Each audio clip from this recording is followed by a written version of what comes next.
Hi. Leo tumekuja katika hospitali ya Shalom West Pokot.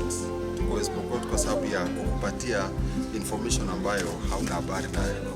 Hii ni hospitali ambayo inashughulikia mambo ya healthcare within West Pokot as a county and beyond. So what we are going to do, tutaingia katika ward. Tunazungumza na midwife.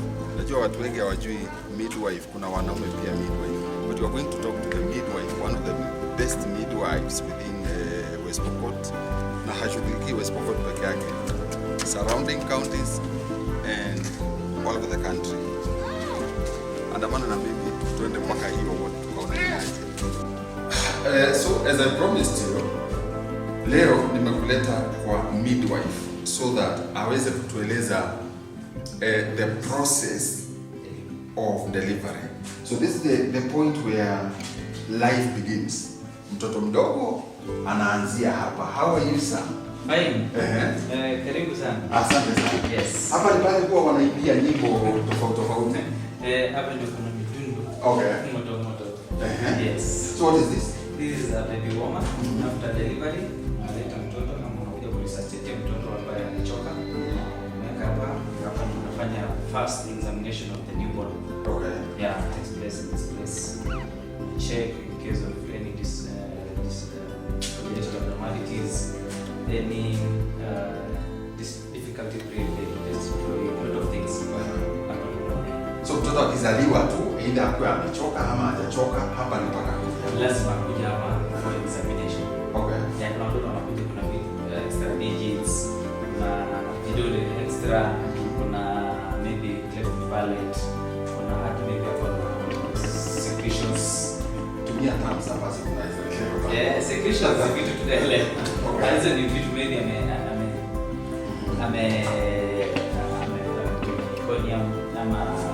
amniotic fluid. Okay. So that we can consumption from this place. Usipunguza zitoke at least at kuna mahali umetaja kuhusu extra fingers. Yeah. So kuna ile huwa mnafanya kuhusu extra fingers ama? Yeah, there's something we do. We huwa tunaifunga so that tunaifunga katika time. Oh, okay. Yeah. Tunafunga the other one. Huwa tunaangalia the extra digits. Is it ni mbaya ama ni is it how strong it is it? So that we call our pediatrician and then we do the navigate and so that is better supply the down. Oh, okay. So ukifungwa inamaanisha kwamba itakosa supply ya damu alafu it dies. Oh, wow. Yeah. Nice. So kutoka pale hiki ni kitanda. Yeah. This is a delivery coach. Delivery coach. Yeah, sasa mama anakaa in a position ambayo itamfacilitate kupata mtoto wake vizuri in a position yenye yeye yako comfortable. So this is the most modern, eh? Yeah, this is the most modern. This is the kitambo lakini it works. Okay. Yeah. Well, can we have a sitting down and then now, this one, yes. This one, let me show you how it works. This is an electric, this is modern. You can just go up and go down. You can change the position, bring the mother into a position that you want, and then you can do anything with the machine. Oh, okay. So yes. Which is the best position? Ni hii ikiwa chini ama ni ikiwa juu kwa mama? Ikiwa chini, a certain angle. Yes, if 100% juu. It has to be in a certain position where the mother is very comfortable. Okay. Yeah, the comfort of the mother is very important. Yeah, if the mother is comfortable, then all is good. And then this one, these are mother arrest mikono. Arrest mikono hapo. Akilala mkeza kwa IV fluids. Inaongezea maji. You put your fluid here, mikono yake ina rest. Then haizi hang chini. Okay. Yeah. Well, wacha tukue na kikao. So, welcome back to Sit Down with Nick. Na jina langu ni Nick. Nilikuwa nimekupromise kwamba tutaketi na midwife ambaye anajulikana kweli kweli katika county ya West Pokot. So welcome. Let's hear what he has for us. Yes sir. Hebu tuambie wewe ni nani?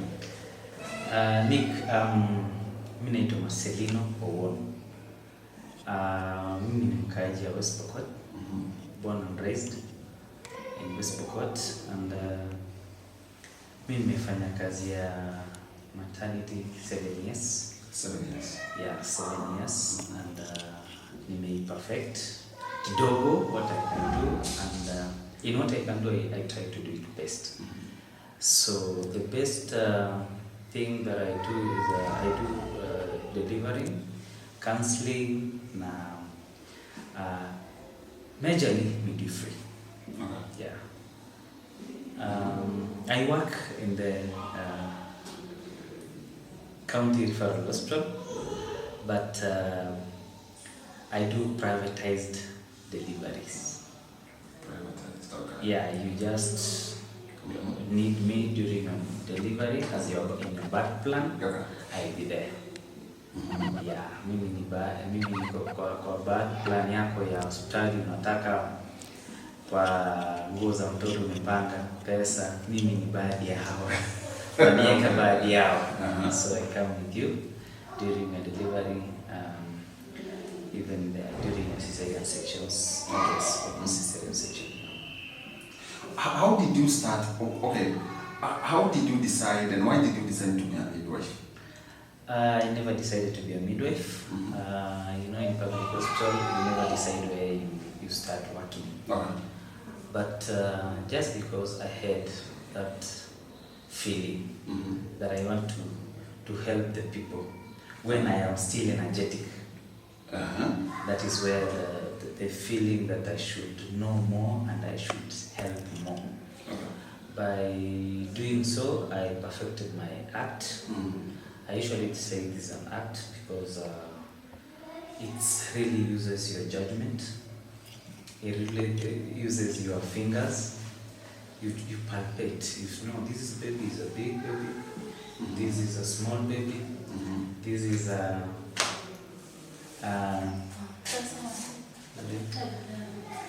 okay. This is a small baby. This is a big baby. The dilatation centimeters iko gapi? Mtoto nje, the cervix imefunguka to what length? Okay. To what diameter? So when it really involves your judgment, your feelings, and even you feel how the mother is taking the labor. Did you did you do midwifery as a course or you were a nurse? I'm a nurse. I'm a general nurse. Okay. But you decided to specialize on? I specialize on midwifery. Okay. Yeah, even not specializing, I practice midwifery more because I've never worked somewhere else apart from the midwife section. So if you take me there to the other section, maybe because I practice outside, so I will the medical part I just know by practicing. But the midwifery part I have practiced day in, day out. In fact, in a day I usually see up to 20-30 mothers. What? Yes. Delivery rates go juu bana. Yes. In the public hospital, we deliver around 15 to 24 mothers in 24 hours. 15 to 24. Yes. So that means the peak seasons. Peak season. Yeah, kuna masiku zinaenda watu wanakosa kuja hospitali mashamba wanaenda wapi? Kwa mfano ni mwezi gani ambayo ni peak? Mostly we usually see August, September, and a little bit of October as a peak season because of the festivities during December. Oh, yeah. Okay. Yeah. So that's the cause of. Because also students come. Students, as in High school students. Yes. Yeah, so we get a number of teenage pregnancies or early pregnancies. Yeah. So nikuulize, wakati mama sasa amekuja ama wa kujifungua amekuja, una expect ajibebe aje, as in so amekuja either labor pains zimeanza ama hazijaanza, lakini time imefika ya kujifungua, una expect ajibebe namna gani? Wewe ambaye people are different. People are made differently. Mothers are very different. Postures are different. Walking style are different.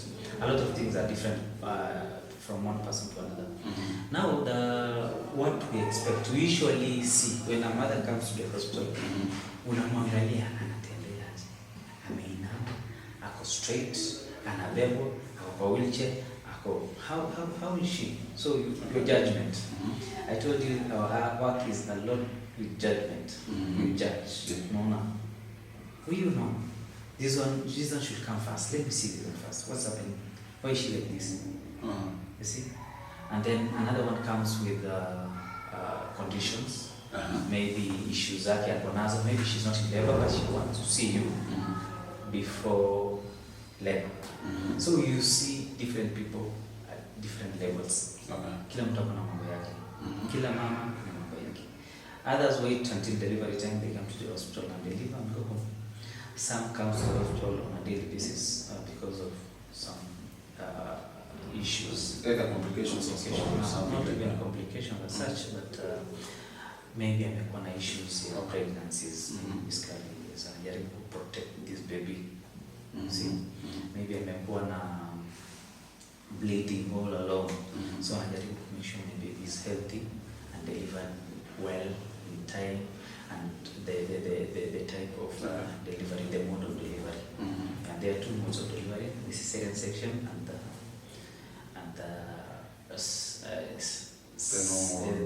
SVD, normal delivery. SVD, normal delivery. So mama ameingia katika, so labor pains imeanza na amekuja kwa hii uliita delivery coach on delivery coach. Oh, sorry. Delivery coach.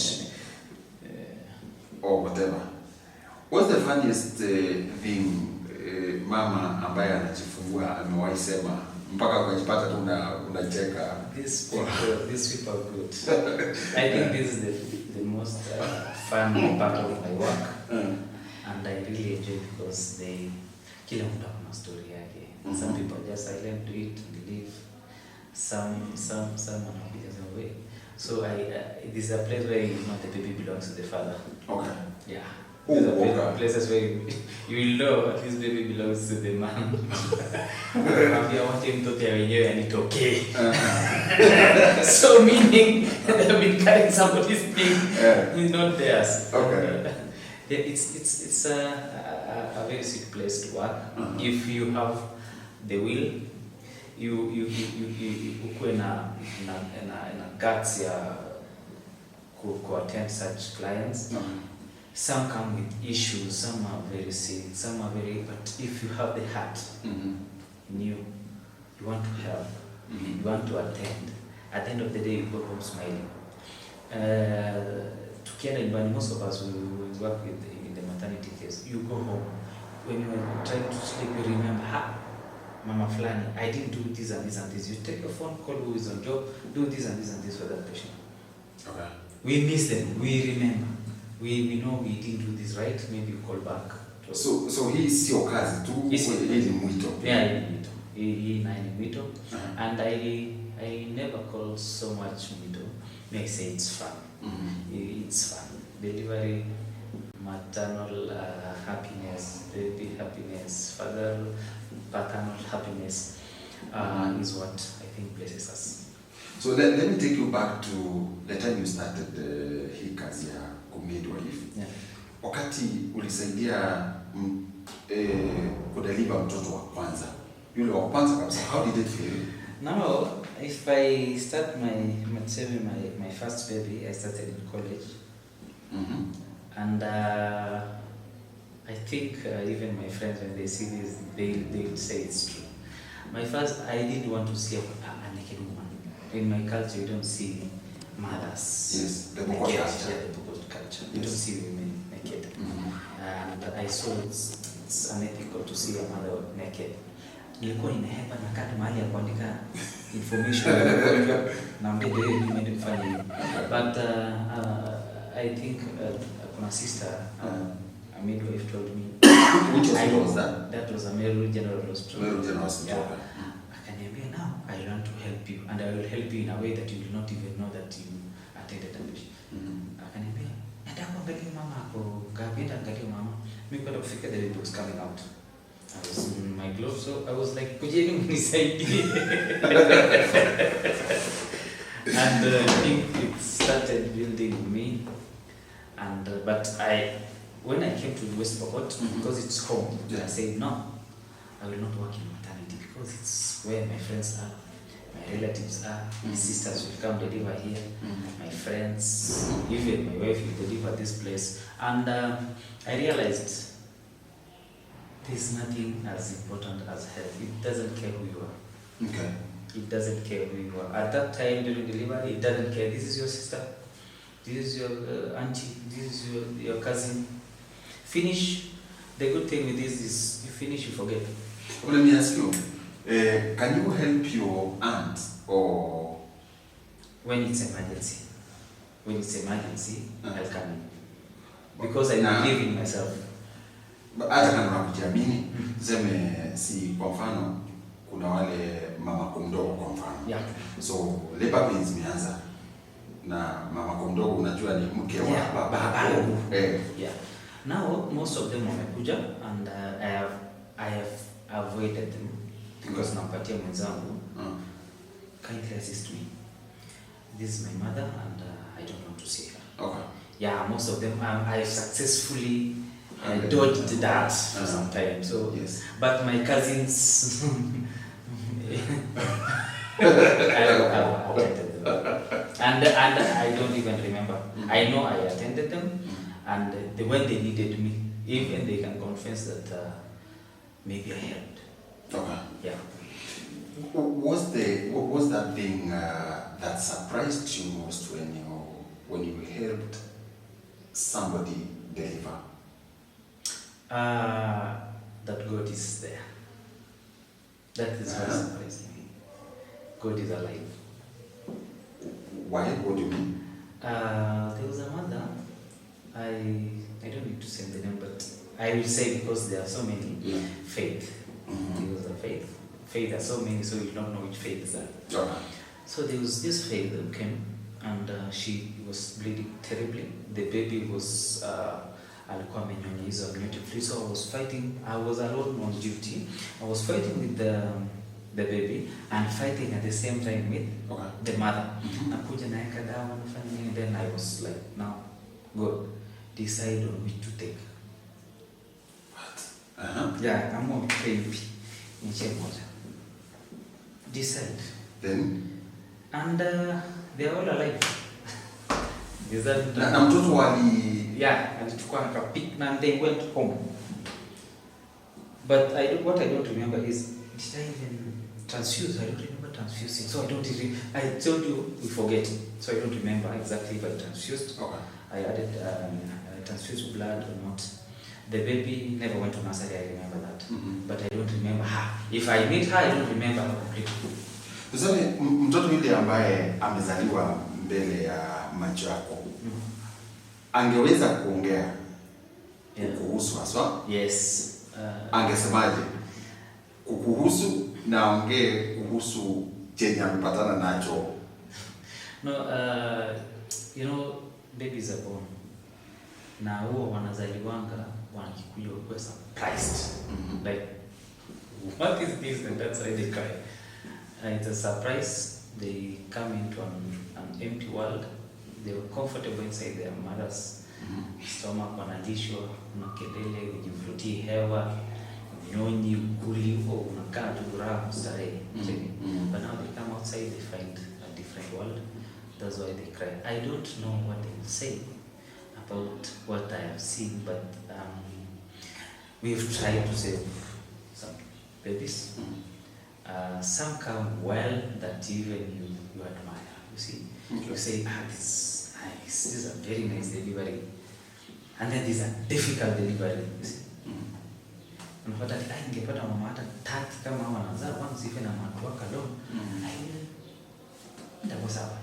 But you get one patient. Those who work in maternity will attest to this. One patient will keep you standing the whole night. Kuna kitu that patient. Not even blinking. Wewe utasonga, you just realize unafaa kufanya hii, unafaa kutransfuse, unafaa kumonitor blood, unafaa kumonitor vital signs, unafaa kucheck the fetal heart rates, unafaa there is a lot of things in one patient complicate. And this is a place where the whole hospital in the entire country inategemea. I will say that as a medic because yes, the other places maybe malaria, typhoid, unatibiwa ndio. This is a place somebody has come from home alive. It's a matter of life and death. Expecting a baby. And then this person complicates dies. My friend, it's not easy. These are the only places you get on social media. So a small mistake. Yeah. We've seen, sijui hospitali gani Nairobi, mama alizalia kwa floor, mama amekufa. We don't see mtu amekuja na malaria amepimwa. Social media. And does it really happen? Kwamba kwa mfano hapa Shalom. Yeah. Can it be possible kwamba mama amekuja kudeliver alafu anajifungulia kwa floor? No,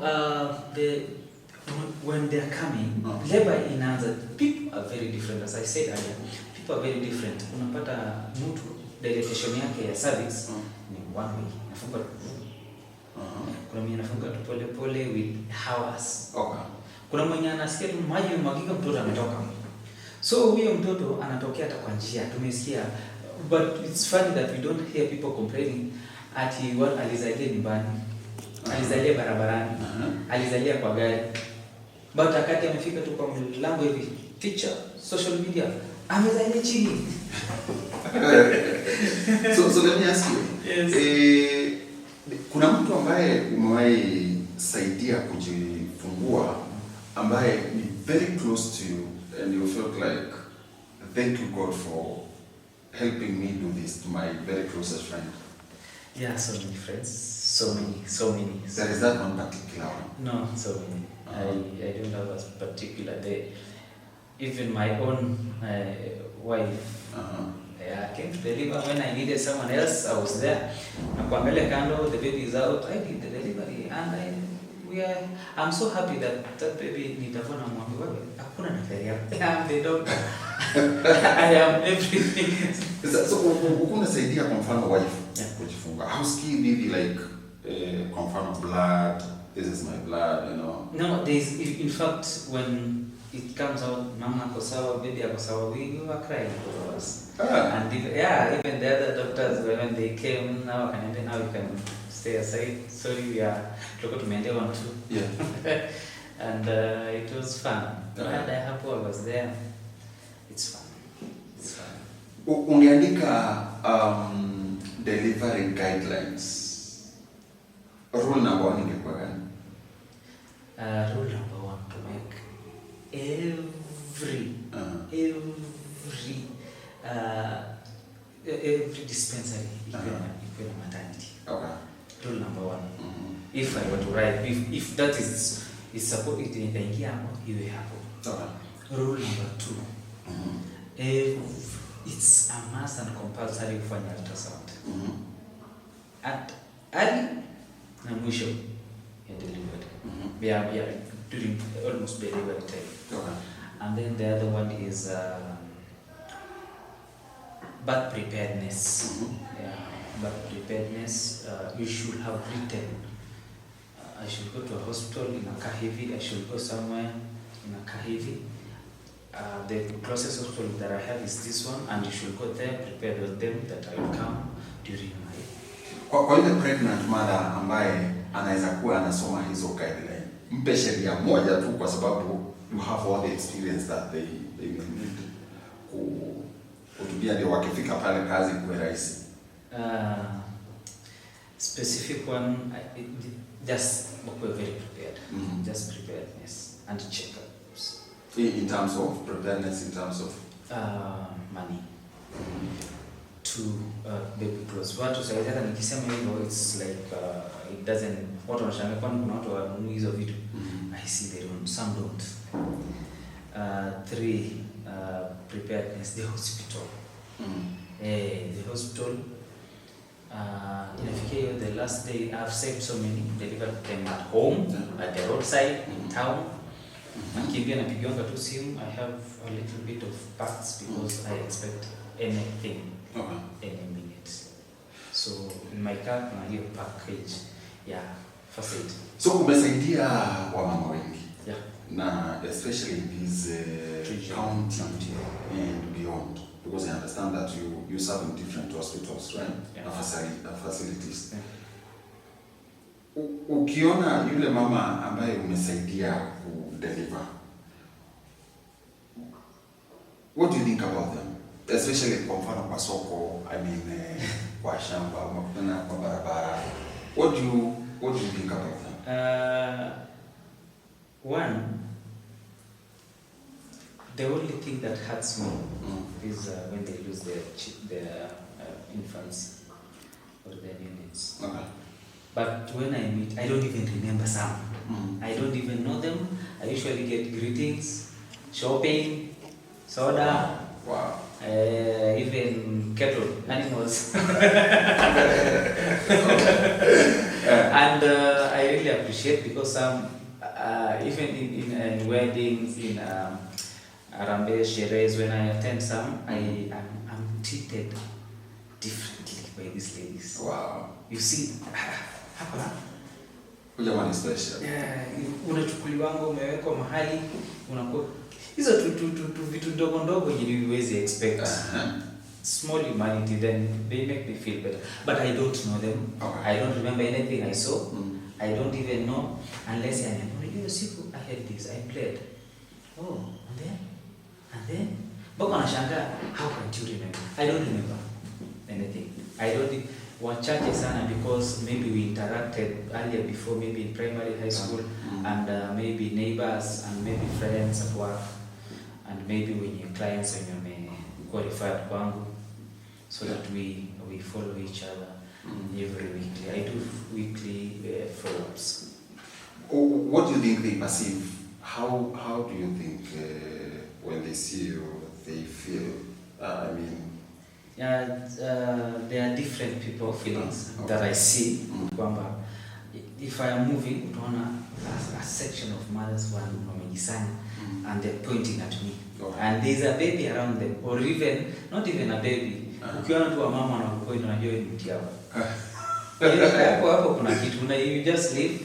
Some they call you, they say hi. Some even hide. Some hide because they think I remember seeing them. Whereas you don't. I don't remember. Even in that minute, I think nimewekelewa kitu. Memory inapotea immediately. I don't remember.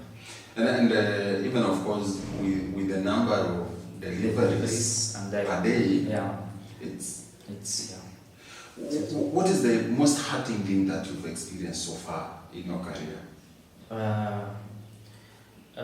Losing a baby that I didn't expect that the baby can go. You deliver, the baby cry, the baby breastfeed, you go, come back, you were told the baby is dead. Some less than 20 minutes, 30 minutes, you didn't even help the baby. You don't know what happened. Did the mother breastfeed the baby wrongly? Wakakachok, ama ilikuwaje? Those are things that demoralizes me. Or I rarely, and I still thank God, sijawahi kuwa na mama hakufa nikiwa. I still say thank you God. Okay. But we it happens. But we've seen naweza kuja job napata akona hiyo, we try to help. But some when wanatoka peripheries, that's why I was saying dispensaries zikiwe na maternity mzuri and more trainings, because alitoka village. But kufika the distance from peripheries of West Pokot to the country is very far, and the roads are impassable, and we don't even have cars passing to those areas. So you find even the ambulance are not there sometimes. So wanakujia na pikipiki kufika, you find the mother is dead. So it's traumatizing. Traumatizing. That's somebody ukiuliza alikuwa anafanya nini siku alikuwa shamba. hata unaweza pata miguu bado ni chafu ametoka shamba. Yeah. Okay. So it's really demoralizing. Okay. When you're out of the delivery room, what do you usually do? Ni kazi 24/7? Now I have so many clients until I decided to do something called home care services. So I have my own home care services that I do when I'm not at work. And even when I'm at work, I can assign somebody to go and check. And also in that home care services, it's called Reliable Healthcare Home Care Services. That it's based in. We usually do it in West Pokot and Trans Nzoia because our counties are very close. So tunakuja kucheck, tuna monitor simple things. We do bracing, maybe tuone blood pressure, tuone umemeza aje dawa, we monitor simple things. Because ukiwa nyumbani unapata mtu amekuwa okay, anaacha kumeza dawa. Anapata relapse, maybe blood pressure inarudi juu ama blood sugar zinaenda high. And that we've really helped a lot. Kuna wound dressing, vidonda zimekuwa mbaya, instead ya kuja hospitali kila wakati we go there, we do it, and we want to know if we can do it alternate days, fine. Or we do it daily dressing until we ifike mahali na afadhali, then we do alternate days. And we do even cleaning. Yeah, there are those elderly parents who are at home when maybe hakuna mtu anakaa na, we go there in the morning, clean grandpa, feed them, make sure wako na diet mzuri, and we do some physiotherapy, and then some very, very simple things, and they tend to enjoy, and also I enjoy. Your charges depends on distance and what I'm attending.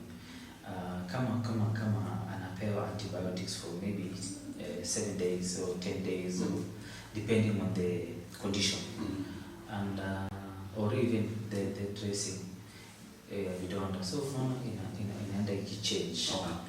Kuna leo unaweza pata mtu ni akona septic wound, huyo atahitaji kuoshwa maybe 10 days ndio ianze kuwa mzuri, or 5 days or some days, so that unaikosha vizuri, unaipaka dawa, unaiweka vizuri. Ukipata wale ambao wenye you see this one, no, it should not be here, you advise the family, refer the patient to the hospital. Yeah, so that's what we do. Sana there are patients hao wenye wamekuwa na condition, especially when wako bed rest, especially the mothers. We go and see them when wako bed rest. Kuna wale wamambiwa amekuwa kibleed. Now we need to go and check. We have a portable ultrasound machine. We go home, we check. There's no bleeding. Tunaangalia bleed yana ukoje. We check the pressure. After some time, we do HB test, retest, and tunafanya follow up mpaka inafika ile time ya delivery. Instead ya kuja kwa gari, communication, we go home, bed yake, bedside, we make sure.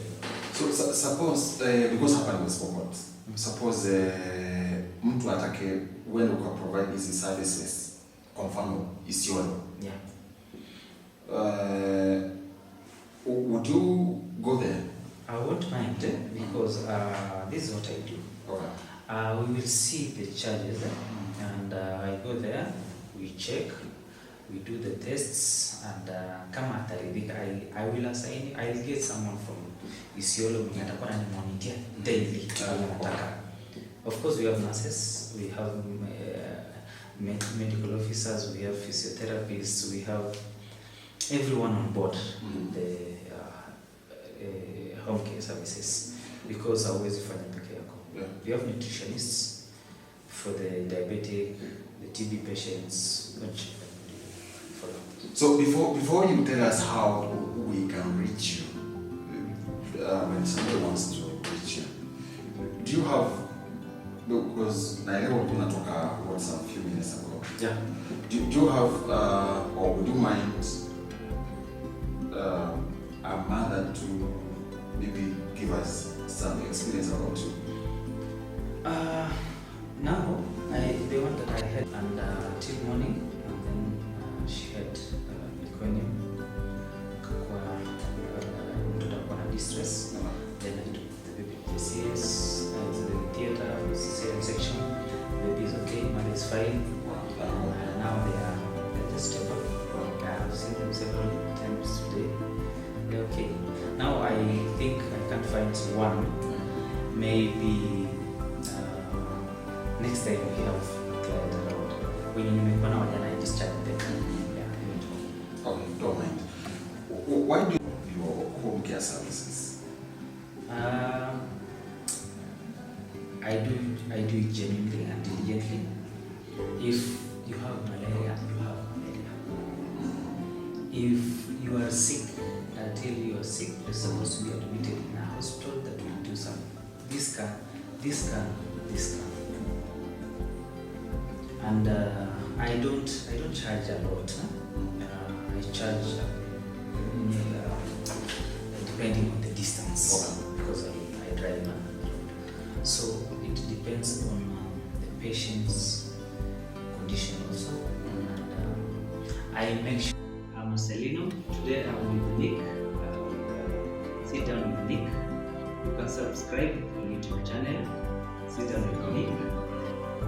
Facebook. Sit down with Nick. And even TikTok. Sit down with Nick. Yeah. You can follow, subscribe, and even engage yourself. So, as it is always, the man on white came. My name is Nick, of Sit Down with Nick. I'll give you more stories, I'll keep you engaged, and I'll inspire you more. Please follow him for more education, especially hata kama huna ball, lakini in future utakuwa nayo. Na kama wewe ni mwanaume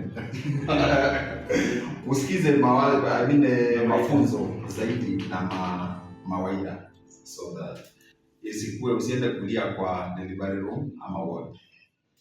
See you soon.